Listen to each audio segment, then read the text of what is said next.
Hello everybody! Norway, as any other country, has its own system and laws. But some Norwegian laws can be quite interesting for foreigners to know.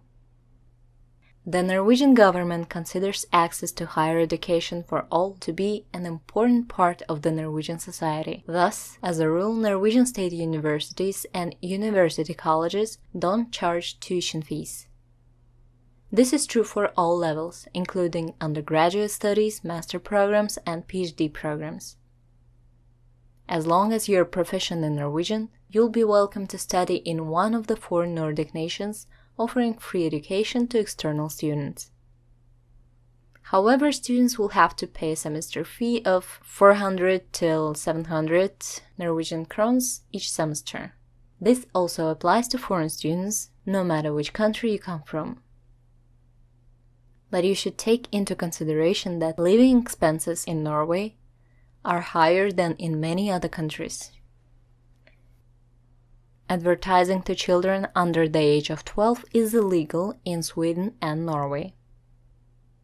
The Norwegian government restricts all broadcast advertising directed specifically to children through the Broadcasting Act of 1992. In 2013, industry and government took a step further. Companies agreed to a self-regulated ban on all marketing of unhealthy foods and drinks to children under the age of 16. Norway also leads a World Health Organization network of 28 countries focused on reducing marketing pressures on children. If you have a dog, that's kinda useful thing to know, because it is illegal to spray or neuter your dog in Norway, except under very specific circumstances. In Norway, we don't spray or neuter our dog. We also don't clip their ears or cut their tails. We believe it's cruelty to animals. Each dog owner is responsible for his own dog. If a male dog is very aggressive with other dogs or bites a human, then his owner can write a detailed letter to the vet requesting him to be neutered. But in the absence of a good medical or social reason, it would be hard to find a vet in Norway who would agree to perform what they believe is a cruel and painful surgery. Even a letter of explanation doesn't guarantee that the vet will agree to the operation.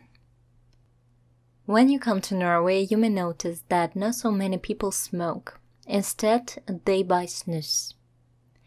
The reason for it is that the law prohibits smoking in most indoor workplaces and indoor public places, subject to a few exceptions which permit smoking in living quarters, institutions that replace the resident's home, and up to 1/2 of hotel guest rooms. Smoking is prohibited on all means of public transport. In addition, smoking is prohibited in all outdoor areas of kindergartens, primary schools, and secondary schools, and near the entrances to health institutions and public enterprises. It is amazing, but it is forbidden to die in the Arctic town of Longyearbyen in Norway's Svalbard Islands. The town's small graveyard stopped accepting bodies 70 years ago, after it was discovered that they were failing to decompose. Those that are terminally ill or do indeed die are transported to another area of Norway. Norwegians are proud of their nature and want to keep it that way, so all cans and bottles of Norwegian production are recycled.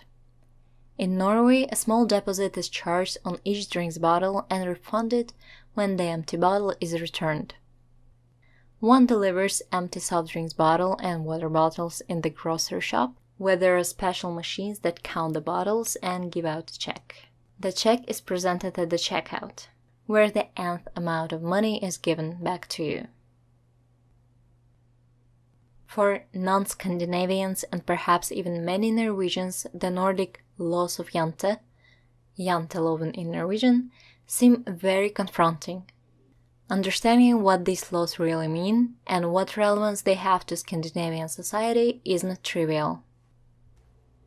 So, for example, it could possibly explain why private schools aren't all that welcome and the education system doesn't encourage high achievers, while using colored instead of white Christmas lights is considered unacceptably extravagant, and why someone might be offended by the house down the road with the all-too-showy white picket fence.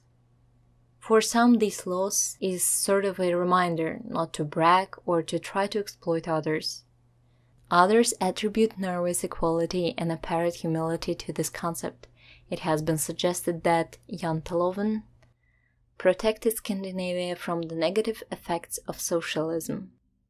And research has shown that Norwegians are somewhat unique in perceiving a much smaller difference in social standing between a high-status profession, such as CEO of a company, compared with a low-status profession, such as a factory worker. Please share your opinion with us in the comments below. I hope it was interesting. Keep learning.